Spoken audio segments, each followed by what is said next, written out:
ప్రైజ్లాడండి. మరి ఈ రోజులను చూస్తే, ఈ దినములను చూస్తే దేవుని వాక్యం సెలవిస్తుంది. ఇవి భయంకరమైన దినాలు, చెడ్డ దినాలు, దుర్దినాలని దేవుని వాక్యం సెలవిస్తుంది కాబట్టి, మరి దుర్దినాల్లో, ఈ చెడ్డ దినాల్లో మరి ఎవరిని నమ్మాలో, ఎవరిని నమ్మకూడదో అంతు తెలియని పరిస్థితిలో మనం ఉన్నాం. ఎందుకంటే దేవుని వాక్యంలోనే దేవుడు రాసి ఉన్నాడు.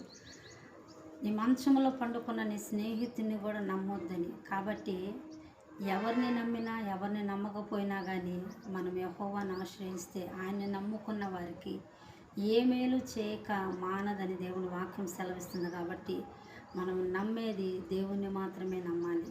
నమ్మకమైన దేవుణ్ణి నమ్మకంగా మనం నమ్మి ఆయన అనుసరించి ఆయన ఆజ్ఞల మార్గంలో నడిస్తే తప్పకుండా మన జీవితంలో ఏ మేలు కొదువ లేకుండా మనం చేరాల్సిన గమ్యాన్ని ఆయన మనల్ని చేరుస్తాడు. ఆ ఉన్నతమైన నిత్యత్వంలోనికి చేరేంత వరకు ఆయన కృప మనకు విస్తరింపచేస్తాడు.